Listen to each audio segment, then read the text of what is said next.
Susunod, mga kababayan. Ito yung ating pag-uusapan ngayon. Total, mga kababayan, malapit naman na ang Pasko, 'di ba? Tanong ko lang mga kababayan, paki-comment sa comment section. Ano ba ang gagawin ninyo kapag Pasko? Ano bang naiisip ninyo kapag sinabi nating Pasko? 'Di ba? Kapag Pasko ba, ano bang gagawin ng pamilya kapag Pasko? 'Di ba? Paki-comment mga kababayan, yung number one na gagawin ninyo, handaan, salo-salo, di ba? Magsimba, bibili ng Noche Buena, gatherings, di ba? Love one another, di ba? Salo-salo, family gathering, celebrate, Noche Buena. Ito na. Mga kababayan, alam nyo na, di ba? Alam nyo ya, yung comment, Noche Buena. Ngayon mga kababayan, ayaw ko talaga sanang i-content ito. Ayaw ko sanang pag-usapan ito. Pero naano ako alam nyo yung gagawing tanga yung Pilipino, di ba? Mga kababayan, dito tayo sa usaping 500 pang Noche Buena. Ngayon mga kababayan, ganito yan Alam nyo, noong panahong 2009, 2008, 2008, mga kababayan, kami ng mama ko, pag pumunta kami ng Tabuan, alam nyo yung Tabuan, yung tabo-tabo sa probinsya, sa amin kasi sa Mindanao may Tabuan. Ibig sabihin, kaya siya tinawag na Tabuan, kasi pag bumili ka nakatabo. Yung isang tabo, 10 piso. Yung isang tabo, minsan 5 piso. Yung isda, 10 piso lang per kilo. Yung tamban, yung malangse. Kaya yung 500 pesos mo, mahihirapan ka na magbitbit niyan pa uwi. Mahihirapan ka na niyan yung 500 pesos. Pero 2009 yun, 2008. No, actually high school pa ako niyan. 2008, 2009. Mag-high school, first year high school yata ako niyan. Noon yun! Pero ngayon mga kababayan, putang ina, yung 500 kasya ba?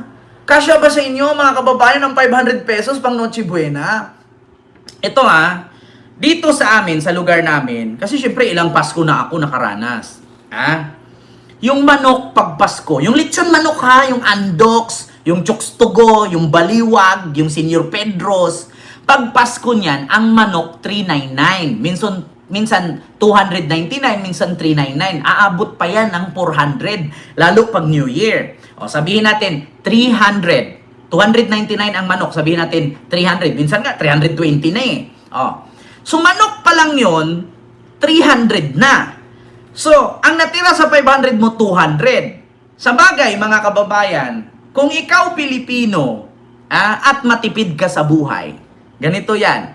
Bibili ka ng 1 kilong bigas, 50 pesos. 50 pesos, 1 kilo bigas. Manok 300, so meron ka pang 150 tira. Ibili mo ng juice na tang na may flavor na dalandan, pineapple, orange, kalamansi, yung isa. Tapos, sabihin natin tag 20, 25 yun yung isang juice. So meron kang 125 na tira. Ibili mo ng gin bilog sa tatay mo. Magkano ang gin bilog mga kababayan? Gin bilog. Tapos 1 kilong bigas, sinaing. Kung 5 lang kayo miyembro sa isang pamilya, 1 kilong bigas, marami-rami na yon. Kung 5 tao kayo. Tapos 1 lechon manok. Ipa-chop-chop mo yon. Ipa-chop-chop mo. Ang gin bilog 80. So may 125 ka, edi may 45 ka na lang natitira. Yung 45, yung 5 piso doon bili ka, or sabihin natin 20 pesos tube ice. 20 pesos tube ice. So meron kang 25 na lang, 25 pesos na natira. Anong gagawin mo sa 25 pesos? May gin ka na, may 20 pesos tube ice, may 1 kilong kanin ka na, meron ka ng lechon manok. Tapos, anong gagawin mo dun sa 20 peso o 25 pesos na natira? Chicherya, pangdagdag sa pulutan. Di happy na nga naman. Diba? O di kaya, gawin mo na lang 2 piraso yung tang. 2 tang, so 50 pesos, 25 isa tapos 20 na tube ice. Di sarado nga naman 500, di tiba-tiba na. 'Di ba?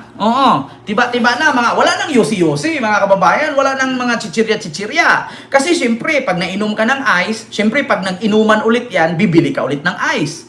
Okay, magkano lang naman ang tube ice ngayon mga kababayan eh. Lalong-lalo na ang mga tindera ngayon sa tube ice, ang bili nila isang sakong tube ice tapos isang sandok lang ng galon ng toyo. Isang silupin ng plastic labo. 10 piso na. Oh. So, ibig sabihin mga kababayan, sakto nga yung 500 mo. Eh kung ikaw mayaman kang pamilya, putang ina, inom kang gin. Putang ina, kung ikaw nasanay ka, nakadahanda mo may ham, di ba? May Noche Buena, may ham, may lechon, may chicken cordon, di ba? Oh, tapos meron ka pa ditong pork belly, meron kang hipon, di ba? Meron kang king crab. Putang ina, kung ikaw mayaman, isang manok, isang kilong kanin, tapos gin bilog, putang ina, di magbibilog yung ulo nyo lahat. Tapos tube ice. Alam nyo, sa totoo lang mga kababayan, hindi po talaga kasya. Hindi po talaga kasya ang 500 pesos sa Noche Buena. Tanga lang ang maniniwala dun. Alam nyo, itong sinabi ng DTI, huwag nyong gawing mahirap ang Pilipino. Pang mahirap na budget yan. Kahit nga mahirap nagrereklamo sa 500. Kahit ikaw ngayon nagbabasura, hindi kasya sa'yo. Ang Noche Buena na 500, hindi talaga kasya, mga kababayan. Kahit mahirap na tao magrereklamo, 500 pesos Noche Buena. Eto, mga kababayan. Pakinggan natin itong si Attorney Ruth, dating spokesperson ni Sara na ngayon ay DTI na, Ruth Castillo. Of 49.25. Pag ito hindi nila, pag binili mo siya separately, aabot ng 120. 135. Pag individual. Pero kulang pa yan. Kasi wala pang giniling, may kulang pa Wala yan. pang hotdog, spaghetti pa lang yan Actually, dapat, di ba, kung magluluto, meron ka namang bawang sibuyas at Sa mantika bahay, na, hindi mo oo. na dadagdagan din yan. Pero kung bibilin pa rin siguro mga 50 to 60 pesos. Plus. Sibuyas. Yan ang sabi niya mga kababayan, 500 sapat na daw, okay na. Alam mo kung nagtatrabaho ka sa City Hall, sumasahod ka ng 50 mil sa isang buwan, tapos 500 lang pang Noche Buena mo, putik, isang beses ka na nga lang maghanda sa isang taon, ditipirin mo pa. Tignan niyo mga kababayan, yung isang nanay, yung reaksyon ng isang nanay, mga kababayan, na vlogger. Yung nanay na vlogger, yung ito, pakinggan niyo. Makakama to. Ito mga kababayan. Makakama to. Para saan to? Hindi, itabi mo. Tatabi ko? Oo, pang Noche Buena natin yan. Ano? Dito lang? Hindi mo dadagdagan? Anong mabibili ko dito? Mama, sapat na ang 500 sa pang Noche Buena.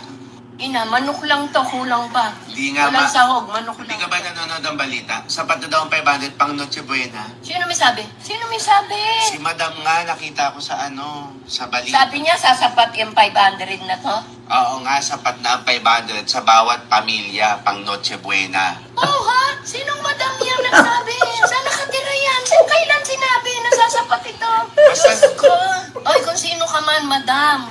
Ako marunong mag-budget. Pero tong 500 na to, wala ito. Maski spaghetti o kung ano man. Makakabili ka. Pero hindi mo lulutuin dahil walang sahog. Minsan na nga lang maghahanda pag Pasko. Ikipirin mo pa yung mamamayang Pilipino. Kung ipipilit mo ito, madam, dapat pati ikaw, 500 lang ang budget mo. Ha? Kasi alam ko, hindi lang 500 ang budget mo. Dahil napakadali mong sabihin na sapat na to. Pero para sabihin ko sa'yo, hindi. Huwag niyong ipagpilitan na kasya tong 500. Ito nga mga kurakot sa Pilipinas, kung makapagnakaw, wagas. Tapos kami ang titipirin nyo. Sa inyo na tong 500. Kayo ang mag-budget. Di ba? makakama to. Rinig yun si Mother. Para saan to? Para Hindi, sa... itabi mo. Tatabi ko? Oo, pang Noche Buena natin yan. Ano? Ano? Sino yan? Saan niya nakatira? Kailan niya sinabi? Nako, yung mga kurakot nga, bilyon-bilyon ang pera, may mga eroplano pa, tapos kaming Pilipino, 500 lang. Alam niyo, sa totoo lang ako, I will tell you frankly mga kababayan, may anak na ako, pero wala sa akin. Kahit ako, wala akong anak dito, may mga anak ako, aso, pusa. Tapos yung mga aso sa labas, yung mga gala, pinapakain ko yun araw-araw, nandyan natutulog, 10 piraso yan. Sa totoo lang mga kababayan, yung 5,000 sa Pasko, yan, maniwala pa ko, kasya ko yan. 5,000. Alam nyo, ganito yan eh. 1 kilong spaghetti na yan. 1 lechon belly. 2 lechon manok. 3 soft drinks. Meron pa yung mga hipon-hipon. Tapos meron pa yung mga karne, adobo. Meron pa yung mga menudo, mga mechado, mga kaldereta. Yun, maniniwala pa ako, 5,000, swak na swak talaga, mga kababayan. Kasi sa totoo lang, sa 1,000, 1 putahing ulam na yan. 2 pa nga eh. Yung 1,000 mo, 2 ulam na yan. Yung Ma'am Criselda Axilo po. Yung 5,000, ito sabihin natin 1,000 isang ulam. 4 na putahe na yan kasama ng mga drinks dyan, may cake pa. Diba? Yung 5,000, maniwala pa ako. Ako, bigyan nyo ako ng 5,000 ngayon, hindi na ako manghingi pa ulit. Sakto na sa akin yan. Sa Noche Buena, pati sa New Year. Yung 10,000, kaya nga meron tayong 13-month pay at bonus eh. Kasi bakit? Yung mga empleyado sa 13-month pay at sa bonus, mga kababayan, doon na nila yan kukunin yung panggastos nila sa Noche Buena at yung panggastos nila sa New Year. Kasi ganito mga kababayan, yung 5,000 pesos, kain pa lang yan sa Noche Buena. Another 5,000 pesos, kain yan for New Year. Sa Noche Buena, puro lang handa yan. Sa New Year kasi, may mga paputok pa yan. May mga kung ano-ano pa. Ano na lang ang igagawa mong decoration sa bahay? Yung mga tinago mong Christmas tree, nangat-ngat ng daga, ibabalik mong itayo. Mga kababayan? Sa Noche Buena, 500. Paano yung pang-decorate mo sa bahay? Yung mga naluma na inaamag, yung mga Christmas tree, ngat-ngat ng daga. Tapos, pag itayo mo ulit yung mga lumang Christmas tree, natatanggal na yung mga dahon-dahon. Di ba may Christmas tree mga kababayan na iniikot-ikutan lang yung sanga, di ba? Yung wire, iniikot-ikutan lang nung parang ginupit-gupit na plastic. Pag umabot ng 1 taon yun, pag buksan mo ulit, mga hulog yun naglalagas yun eh. Tapos anong gagawin mo dun? Wala ka nang pang-decorate sa bahay, ang saklap. Di bali na nga walang handa, at least may Christmas tree. Tapos ang gagawin mo, Christmas tree, yung luma pa. Tapos meron ka ikabit sa pinto, yung medyas-medyas na kulay itim na. Diyos ko, na puro alikabok. Diyos ko, natural pa naman sa atin Pilipino, kapag malapit na ang Pasko, naglalagay tayo ng series light sa pinto. Sa bahay. Naalala nyo yan? Anong idikit mo series light yung nagpundihan niya? Di ba? Anong ipangdikit mong dekorete dyan sa bahay mo? Kung nagpundihan na yung mga Christmas light last year pa. So hindi naman tayo pwedeng magtago ng watusi at triangle dyan. Hindi tayo pwedeng magtabi dyan ng plapla. Hindi tayo pwedeng maglagay dyan, magtago sa loob ng baol na sinturo ni Judas. Kasi nga pagka nag-moist yung pulbura nun, hindi na puputok yun. Hindi man po pwedeng magtago tayo ng kwitis. Diyos mio, Marimar. Tapos, Diyos ko, Secretary Ruth Castillo, wag mo nang ipagdiinan. Yung 500 pesos kasya. Ultimo, nagbabakal bote at natutulog sa bangketa niyan, magrereklamo. Hindi sapat sa kanila yung 500. Lechon manok pa lang yan. Paano pa yung juice? Paano pa yung ice? Paano pa yung gin bilog? Nako, hindi pwede yung ganun. Sabi nga ni Mother, sino siya? Taga saan siya? Saan siya nakatira? Kailan niya sinabi? Di ba? Biruin mo yung mga magnanakaw, bilyon-bilyon ninakaw, tapos yung Pilipino, titipirin yung 500. Uy, magbago kayo. Modern na tayo ngayon, uy. Kung dati nga ang cellphone di keypad, ngayon touchscreen na, sana yung utak ng DTI, hindi naman di keypad. Ang gamit noon, calculator, di battery. Bilad pa nga sa init para lumabas yung number. Ngayon po, cellphone na may calculator na. Minsan nga, yung cellphone may TV na. Magbago naman kayo. Uy, mag-improve naman kayo. Uy, taga-DTI. Noon, ang gamit yung cellphone di keypad. Yung pagtumugtog, tot. Ngayon po, ang tunog niya, iba na. Diba? Kumakanta na kami ay apoy na hindi mapatay. Uy, mag-improve naman kayo dyan. Uy! Diyos mio, Marimar, mga kababayan. Mag-improve naman kayo. Baguhin nyo na yan. Lumang tugtugin na yan. Taga DTI. Diyos ko na, hindi naman ako nagtaka. Kasi narabisa ni Sarah. Nalagyan ng rabis ni Sarah yan. Mga ano yan Sarah yan eh. Mga tinuruan ni Sarah yan. Naku, mga kababayan. Hindi na talaga ako nagtaka. Ay, naku, mga kababayan. So, alam nyo na, mga kababayan, yun lang yung ating usapan ngayon. At ito bago tayo mag-end ng ating live, mga kababayan, ay natanong ko lang, kumusta pala ang rally? Tatanong lang. Kumusta ang rally ng mga DDS? Successful ba? Di ba? Ma'am Ganing Arjola, may club shoutout po, Arjola. Successful ba ang rally? Kasi pagkakaalam ko, mga kababayan, si BBM pa rin ang presidente. Di ba? Pagkakaalam ko, mga kababayan, si PBBM pa rin ang presidente. Alam nyo, ito prangkahan lang tayo. Yung 500 pesos na pang Noche Buena na yan, ibigay mo yan sa estudyante, isang araw lang yan. Yung 500 pesos, baon ng estudyante yan na nag-aaral elementary. Maniwala pa ako na kaya niyang tipirin yan sa 5 araw, yung 500. Kasi ako dati, baon ko mga kababayan, 500 yan sa isang linggo. Nung nag-aaral ako high school. Maniwala pa ako, 500 pesos, estudyante, allowance yan, high school, 100 a day. Maniwala pa ako. Ayun, kasyang-kasya sa akin yan, 500. 2012, 2014, 500 pesos, malaki na sa akin yan. Pero yun, sinabi Noche Buena, wala. Totoo yan mga kababayan, 500 pesos, isang linggo na yan. Sa anak mong high school, anak mong elementary. Sa elementary nga, laki-laki na yan eh. Isang linggo mo, 300 sa elementary mo, kaya 50 pesos na isang araw eh. Sa high school, maniwala ako, 100 a day. Oo, kasyang-kasya yan. Pero sa Noche Buena, linlangin mo, lukuhin nyo, lilang nyo, wag kami. Diba? Ako nga, senior high per day 500. Depende yun ma'am, kung anak mo nag-aaral sa private, hindi talaga kasya yung 500. Kasi sa private, Diyos ko, kada kibot niyan, may project, may pinapabili, may pinapaprint. Maliban na lang kung may printer ka sa bahay mo, may computer ka doon na lang siya magagawa. Ako nga, semi-private lang ako noon. Ang dami kong project, Diyos mio marimar. Tapos yung mga private ko noon, yung mga project ko noon, hindi ko naman nagagamit hanggang ngayon.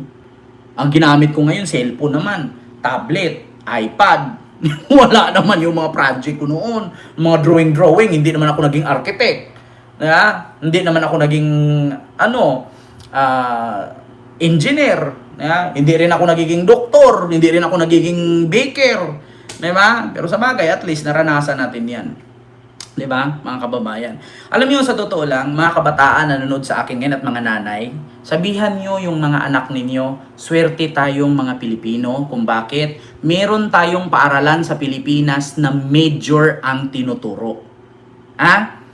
Swerte tayong mga Pilipino na meron tayong paaralan sa Pilipinas na major ang tinuturo. Bakit? Sa Pilipinas, tunuturuan ka ng English, Filipino, Mathematics, Science, at kung ano-ano pang tawag dito, subject. Sa ibang bansa, alam nyo ba, pag nasa Japan ka, ang ituturo lang sa'yo, paglaki mo, mag-imbento ka ng robot, gawa ka ng motor, gagawa ka ng sasakyan. Pagdating mo sa China, ganun din. Dito sa Pilipinas, lahat. Kaya magpapasalamat tayo na meron tayong ganyan na quality or standard of education sa ating bansa. No? Huwag po kayong magreklamo mga kabataan na kulang ang baon ninyo. Magreklamo kayo kung wala kayong alam sa pag-aaral. Kasi imposibleng wala kang malalaman kung ang itinuro sa atin ng guro natin not only one subject, lahat. Lahat na subject tinuro sa atin. Alam niyo sa ibang bansa, pag gusto mo mag-engineer, ang ituro sa'yo, puro pang engineer lang. Pag gusto mo mag-doktor, ang ituro sa'yo, puro pang doktor lang. Kaya swerte tayo sa Pilipinas na ang itinuro sa atin na standard is napakadami. Kaya wag yung sabihin na bobo kayo. Huwag yung sabihin na hindi kayo marunong. Kasi kung hindi ka marunong, edi sana wala kang subject na science, Filipino, English, mathematics, meron pang kung ano-ano. 'Di ba? Kaya napakaswerte po natin sa Pilipinas na may ganyan tayong education system. At napakaswerte natin na nag-resign si Sara Duterte. Bakit? Hindi na nasisira ang ating education system. 'Di ba? Oh, sa Japan, tingnan nyo sa Japan, anong language ginamit sa Japan? Either English or Japan lang. O sa atin, Diyos ko, minsan nag-el filibusterismo ka pa, naging Espanyol ka pa di oras. Yeah? Diyos mio Maria. Minsan nga nagiging ano ka pa nga naging Italiano, minsan naging British ka pa nga. Bakit? Kasi yung mga i-research mo, yung mga pangalan nun, mga British, mga Espanyol. 'Di ba? Diyos ko, kaya magpasalamat tayo sa ating education system sa Pilipinas na may ganyan. 'Di ba? Kaya ganun yun, mga kababayan.